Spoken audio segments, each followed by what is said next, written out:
হালাল টিভি 24 আলোর পথ দেখায়। আল্লাহ রাব্বুল আলামিন এরপরে রহমানের বান্দাদের গুণ বলছেন, ওয়াল্লাযীনা ইয়াবিতুনা লিরাব্বিহিম সুজদাও ওয়া কিয়ামা। রাব্বুল আলামিন বললেন, রহমানের বান্দা যারা, তারা রাত্রি জাগরণ করে সিজদা করে আর দাঁড়িয়ে। রহমানের বান্দাদের 2 নাম্বার গুণ, রহমানের বান্দাদের রাত অলসতার মধ্যে কেটে যায় না, বেখিয়াল হয়ে কেটে যায় না। রহমানের বান্দা যারা, তাদের রাত্রি কেটে যায় দাঁড়িয়ে, তাদের রাত্রি কেটে যায় সিজদা করে। আমার আল্লাহ রাব্বুল আলামিন বলেন, আম্মান হুয়া কানিতুন আনা আল-লাইলি সাজিদান ওয়া কাইমা ইয়াহযারুল আখিরাতা ওয়া ইয়ারজু রাহমাতা রাব্বিহি কুল হাল ইয়াস্তাবিল্লাযীনা লা ইয়া'লামুনা ওয়াল্লাযীনা লা ইয়া'লামুন ইন্নামা ইয়াতাযাক্কারু উলুল আলবাব। চিৎকার দিয়ে বলেন আল্লাহু আকবার। আল্লাহ রাব্বুল আলামিন বলেন, আম্মান হুয়া কানিতুন আনা আল-লাইলি সাজিদান ওয়া কাইমা, যে ব্যক্তি দাঁড়িয়ে আর সিজদা করে বিনয়ের সঙ্গে রাত্রি কাটিয়ে দেয়, ইয়াহযারুল আখিরা, আখিরাতের ভয়ে, ওয়া ইয়ারজু রাহমাতা রাব্বিহি, তার রবের রহমতের আশায়। এই ব্যক্তি আর যে ব্যক্তি এমনটি করে না, এই 2 জন ব্যক্তি কি কোনোদিন সমান হতে পারে? কথা বলেন, পারে? আল্লাহ তাআলা বলছেন, কুল হাল ইয়াস্তাবিল্লাযীনা ইয়া'লামুনা ওয়াল্লাযীনা লা ইয়া'লামুন। হে নবী, আপনি বলেন, যারা জানে আর যারা জানে না, এই 2 শ্রেণীর মানুষ কি সমান হতে পারে? ইন্নামা ইয়াতাযাক্কারু উলুল আলবাব, কেবল তো জ্ঞানীরাই উপদেশ গ্রহণ করে। আমরা আল্লাহ তাআলা এই জায়গায় বুঝিয়ে দিলেন, যে লোকেরা দাঁড়িয়ে সিজদা করে রাত কাটায়, এরাই হচ্ছে আসল জ্ঞানী। সুবহানাল্লাহ। যে লোকেরা আল্লাহকে চিনেছে, এরাই আসল জ্ঞানী। আমার ভাইরা, আজ আমাদের মুসলমানদের ভিতরে তাহাজ্জুদ গুজার মুসলমানের সংখ্যা বড়ই কম। ধর্ম নিয়ে তর্ক বিতর্ক করার লোকের আজকে অভাব নাই। কথা বলেন ঠিক কিনা? হাত কোথায় বাঁধবো, এখানে না এখানে না এখানে, এগুলো নিয়ে আমাদের তর্ক বিতর্ক করে মুসলমানরা দলে দলে বিভক্ত হয়ে যাচ্ছে। বাতিলেরা, নাস্তিকেরা এগুলো দেখে তারা হাসাহাসি করে। কথা বলেন ঠিক কিনা? অথচ হাত বাঁধাটাই মুস্তাহাব পর্যায়ের আমল।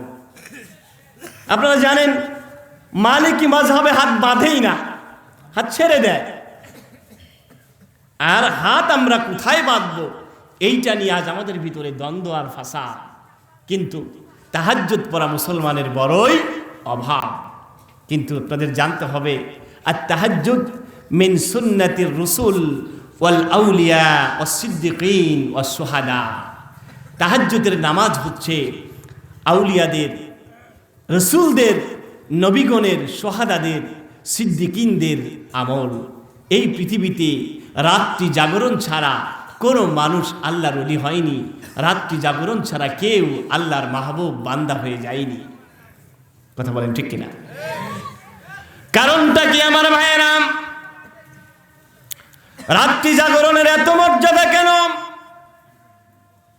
আল্লাহ রাব্বুল আলামিনের কাছে বান্দা যদি শুধুমাত্র আল্লাহর জন্য কোনো কাজ করে, কাজটি যদি এতটুকু হয়, আমার আল্লাহ তার নিজের করুণায় এত বিরাট বানিয়ে দেন তাকে।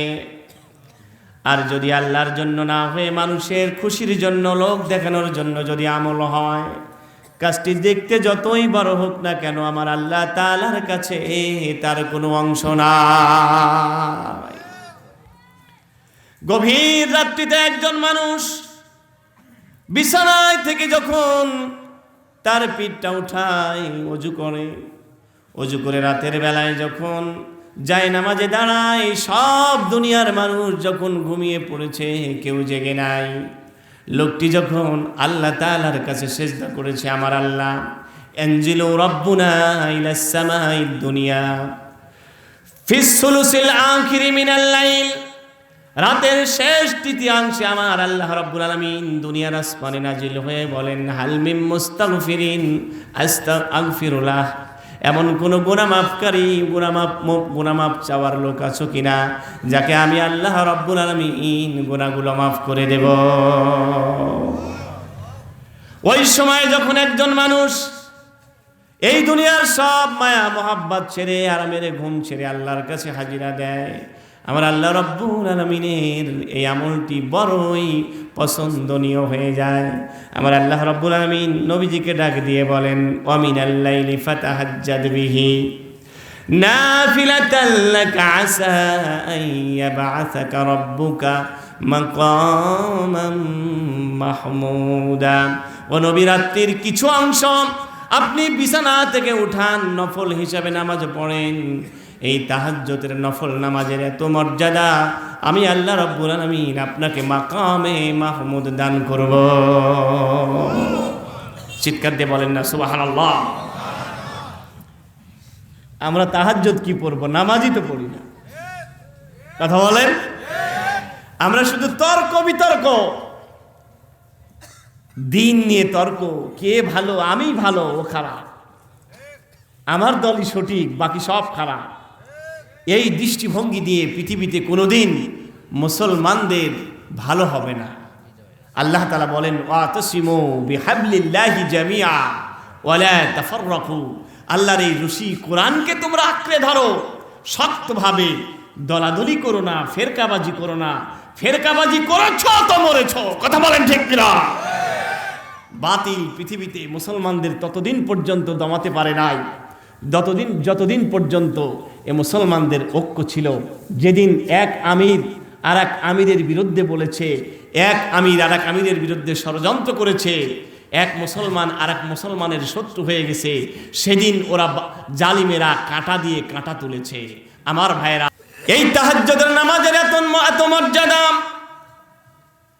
আমার নবীকে যখন আল্লাহ রাব্বুল আলামিন দিন প্রতিষ্ঠা করার, দিনের দাওয়াত দেওয়ার দায়িত্ব দিলেন, আল্লাহ রাব্বুল আলামিন নবীজিকে ডাক দিয়ে বললেন, ইয়া আইয়ুহাল মুযাম্মিলু কুমিল লাইলা ইল্লা ক্বালিলা নিসফাহু ওয়া বিনকুস মিনহু ক্বালিলা আও জিদ আলাইহি ওয়া তিলিল কুরআন তারতিলা। জোরে বলেন না, চিৎকার দিয়ে বলেন আল্লাহু আকবার।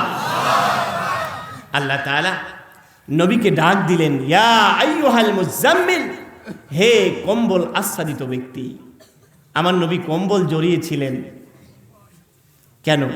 কম্বল জড়িয়েছিলেন জিবরিল আমিনকে দিগন্ত রেখায় এমন ভাবে দেখেছিলেন, জিবরিল আমিনের দুই পা দিগন্ত রেখার দুই দিকে বিস্তৃত। এত বড় জিবরাইলের মাথাটা আকাশ পর্যন্ত উঠে গেছে, এত বিশাল জিবরাইলকে দেখে রাসূল করিম ভয় পেয়ে গেলেন। বাড়িতে এসে খাদিজাকে ডাক দিলেন, ইয়া খাদিজা জাম্মিলুনি, হে খাদিজা, তোমরা আমাকে কম্বল জড়িয়ে দাও, আমার গায়ে জ্বর এসে গেছে। খাদিজাকে বলেছিলেন ঘরের লোকের কাছে। আল্লাহ তাআলা ডাক দিলেন, ইয়া আইয়ুহাল মুযাম্মিল, হে কম্বল আচ্ছাদিত ব্যক্তি। আমার আল্লাহ তাআলা এখানে ইঙ্গিত দিয়ে বোঝাতে চাইলেন, নবী গো, আপনাকে তো আমি কম্বল দিয়ে জড়িয়ে থাকার জন্য দুনিয়ায় পাঠাই নাই, আপনাকে আমি পাঠিয়েছি পৃথিবীতে মহান দায়িত্ব দিয়ে। জোরে করে আল্লাহু আকবার। এই পথে চলতে গেলে বাধা আসবে, ঠিক কিনা? আরো জোরে বলেন। এই পথে চলতে গেলে কাঠ মোল্লা বলে তোমাকে গালি দেওয়া হতে পারে। এই পথে চলতে গেলে তোমাকে জাদুকর বলা হবে। এই পথে চলতে গেলে তোমাকে বিনা কারণে তোমাকে পাগল বলা হবে, বিনা কারণে তোমাকে মানবতা বিরোধী অপরাধী বলা হবে। এই পথে চলতে গেলে বিনা কারণে তোমাকে জেল খেটা লাগতে পারে। নবী গ্রহণ শোনো, এই পথে চলতে গেলে তোমার অনেক শক্তির প্রয়োজন, অনেক সাহসের প্রয়োজন, হিম্মতের প্রয়োজন, তোমার ইমানের মজবুতির প্রয়োজন। এই জন্য এই ঈমানের মজবুতিটা কেমনে আসবে তোমাকে জানতে হবে। আল্লাহ রাব্বুল আলামিন বললেন, হে নবী, কুমিল লাইলা ইল্লা কলিলা, রাত্রের কিছু অংশকে বাদ দিয়ে তুমি রাত্রি জাগরণ করো। নিসফাহু ওয়া বিনকুস মিনহু কলিলা, রাতের অর্ধেক তুমি জাগো অথবা অর্ধেকের চাইতে একটু কম জাগো। আউজিদ আলাইহি ওয়ারাত্তিলিল কুরআনা তারতিলা, অথবা অর্ধেকের চাইতে একটু বেশি জাগো আর ধীরে ধীরে নামাজের ভিতরে কোরআন তেলাওয়াত করো। ইন্না নাশিআতাল লাইলি হিয়া আশাদ্দু ওয়াতাও ওয়া আকওয়ামু কিলা, এই রাত্রি জাগরণ তোমার পদজীবনকে দৃঢ় করবে, এমন ঈমানের মজবুতি তোমাকে দান করবে, যত বাধা আসুক বিপদ আসুক জেল জুলুম হুলিয়া কোনো কিছুর কারণেই তুমি দিন থেকে বিচ্যুত হবে না। ওয়া আকওয়ামু কিলা, আরে রাত্রি জাগরণ করলে তোমার ভিতরে, তোমার কথার ভিতরে শক্তি আসবে, এমন কথার ভিতরে শক্তি আসবে, কথার ভিতরে নূর আসবে, কথার ভিতরে রূহ আসবে। তোমার কথা শুনে দলে দলে মানুষেরা ইসলামের দিকে আসবে। সুবহানাল্লাহ বলেন। তোমার সামনে কেউ দাঁড়াতে পারবে না। আল্লাহ তাআলা এই জায়গায় চিরটা কালব্যাপী ইসলামী আন্দোলনের কর্মীদেরকে, চিরটা কাল ব্যাপী দাওয়াতের পথের সাথীদেরকে এখানে প্রেসক্রিপশন দিলেন যে তোমার আসল সম্পর্ক গড়তে হবে কার সাথে? জোরে বলে। কারণ এই পৃথিবীতে ইসলামের দিকে ডাকা, ইমানের দিকে ডাকা, স্রোতের বিপরীত দিকে চলা এত সহজ কাজ নয়, ঠিক কিনা? এত সোজা কাজ নয়। শুধুমাত্র মিলাদ পড়িয়ে বাড়ি বাড়ি দাওয়াত খাওয়া আর মানে পকেটের মধ্যে টাকা নিয়ে যাওয়াটা খুব সোজা কাজ। মিষ্টি মিষ্টি কথা বলে ইসলামের দিকে ডাকাটা বড় সোজা কাজ, কিন্তু বাতিলের বিপক্ষে যখন কথা বলবে তখন বিনা কারণে তোমাকে দেশ ছাড়া লাগতে পারে। বিনা কারণে হে নবী, রাতের বেলায় তোমাকে অন্ধকারে নিজের মাতৃভূমি ছেড়ে হয়তো একদিন পালিয়ে যাওয়া লাগবে, যেটা আমরা ইসলামের ইতিহাসে দেখেছি। আমার নবী রাতের বেলা দেশ ছেড়ে চলে যাচ্ছেন সাথী আবু বকরকে নিয়ে। বারবার তিনি কাবার দিকে তাকিয়ে বলছেন, হে কাবা, বড় আশা ছিল তোমার কাছে থাকতে, কিন্তু তোমার নিষ্ঠুর সন্তানেরা আমাকে থাকতে দিল না। আমার নবীকে শিয়াবে আবু তালিবের ভিতরে তিনটি বছর জেলখানায় বন্দি করে রাখা হয়েছিল। আমার নবী কারো পাকা ধানে মই দেয় নাই, আমার নবী কারো মাথায় বাড়ি দেয় নাই। কিন্তু এক শ্রেণীর মানুষ আছে আজ যারা বলে দেশ দোষ না থাকলে এমনি মারে। তারা বলে হয়তো দোষ করেছে, সে না করলে তার বাপ করেছে, এখন না করলে আগে করেছে। তাদেরকে বলতে চাই, আমার নবী কি দোষ করেছিল? আজ যারা ইসলামের জন্য যারা কষ্ট করছে তাদের দোষ একটাই, যেই দোষ ছিল আমার নবীর। কথা বলেন না ঠিক কিনা? তাদের দোষ এটাই, এই জমিনকে তারা বাতিলের হাতে ছেড়ে দিতে রাজি না, ঠিক কিনা? কথা বলেন ঠিক কিনা? এই জমিন খানা কার? আরো জোরে বলেন না কার? আইন চলবে কার? চলছে কার? আল্লাহ।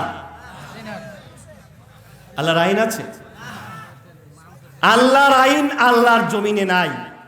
এই দৃশ্য কোন মুমিনের জন্য কখনো ভালো দৃশ্য, শুভ দৃশ্য হতে পারে? আলোচনায় আস্তে আস্তে যাব, আপনারা থাকবেন তো ইনশাআল্লাহ। আল্লাহ রাব্বুল আলামিন বললেন, হে নবী, এই পথে চলতে গেলে বাধা মুসিবত বিপদ আসবে। এই জন্য ইন্না নাশিয়াতাল লাইলি হিয়া আশাদ্দু ওয়াতাও ওয়া আকওয়ামু কিলা, রাত্রি জাগরণ আপনার পথকে দৃঢ় করবে। রাত্রি জাগরণ আপনার কথাকে, কণ্ঠকে এত সুন্দর করবে, এত শক্তিশালী করবে। আজকে বাতিলেরা হাজার হাজার টাকা খরচ করে 10,000 লোক জোগাড় করতে পারে না, কিন্তু ইসলামের কথা যারা বলে, কোরআনের কথা যারা বলে, বাধা বিপত্তির পরে তাদের মাহফিলে লক্ষ লক্ষ মানুষ।